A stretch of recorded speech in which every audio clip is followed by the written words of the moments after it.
Hello YouTube, it is your Webby3 back with another kicking novel review.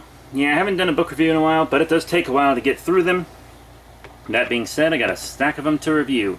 So today we're doing one that was actually kind of recommended in the comments section of another video. We are doing the Godzilla King of the Monsters movie adaptation from 2019. Someone in the comments forever ago, I don't remember who, I'm sorry, said I should read it because it had a lot of extra details about the movie, and I was like, yeah, but it's a story I've already seen, it's so time-consuming, and it's like, basically you have to buy the same story again, and, you know, I'm just not a big novelization of movies guy, because the medium they were meant to be seen in is film.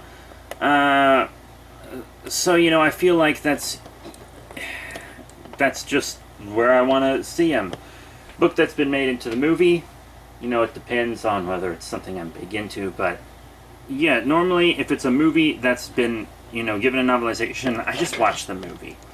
The only, you know, book adaptation of a movie I've ever liked was Star Wars Episode 3, and I even read all the other Star Wars novel adaptations, and I was like, I don't really care about these. And I'm just not a big movie novelization guy. That being said, Godzilla, King of the Monsters, adapted by Gregory Keyes, is, you know, not bad at all. The only reason that I actually ended up, quote-unquote, reading it is because it was included in my Audible Premium, subscription. This is not an Audible ad. Audible doesn't give a fuck about me, but they are dope. And I did listen to this specific one on Audible. But I mean, I listen on my commute, and my commute to work is anywhere between 1 to 3 hours, depending on traffic, so, you know, I listen pretty close. But, yeah, you know, it came out on the 28th of May, 2019.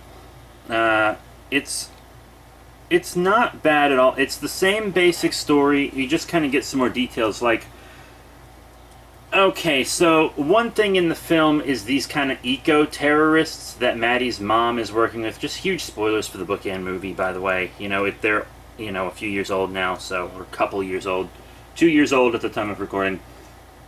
But, yeah, you know, the eco-terrorist group she teamed up with in that Game of Thrones motherfucker, you were never really sure what his motivation is. He was doing the humans are a virus type thing, blah, blah, blah, you know, that cliche, which once you kind of look at the stats isn't really entirely true. It's more capitalism that's doing that, not to indoctrinate you or anything. But, yeah.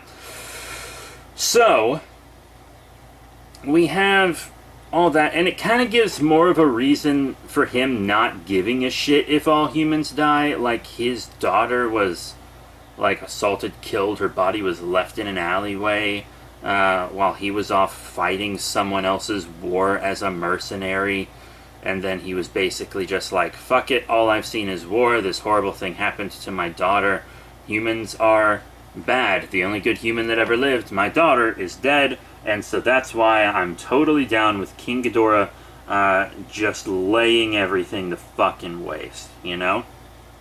And it was like, hey, that is actually a pretty important detail that should have been in the movie, because lots of the characters in the movie didn't seem to have real motivations, you know?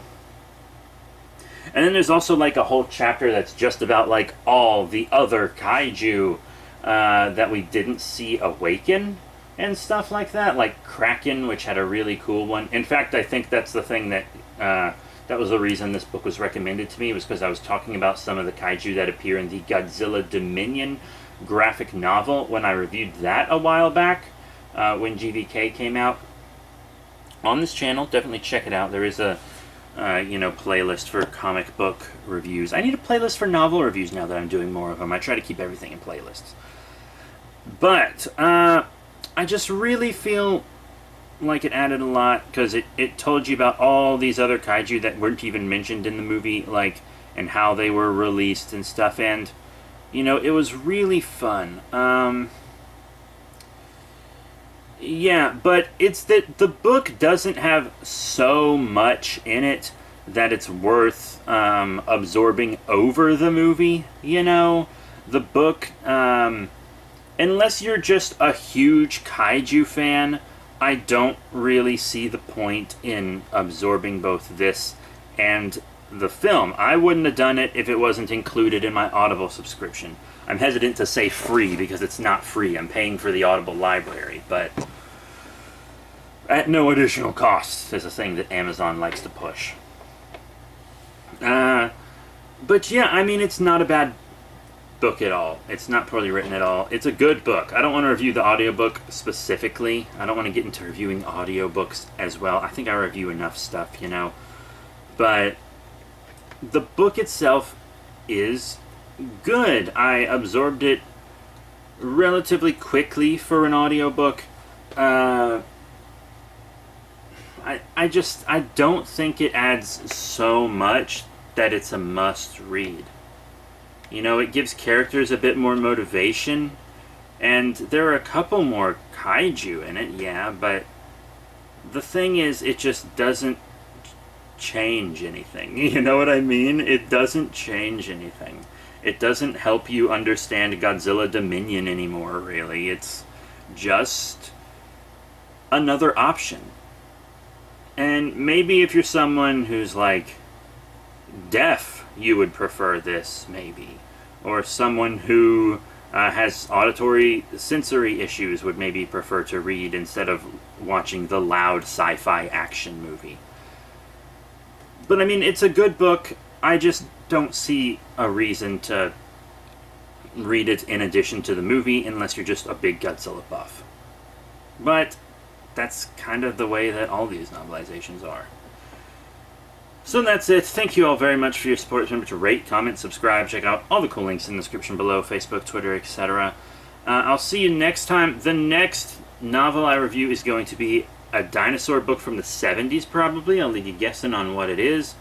But I'll see you all then.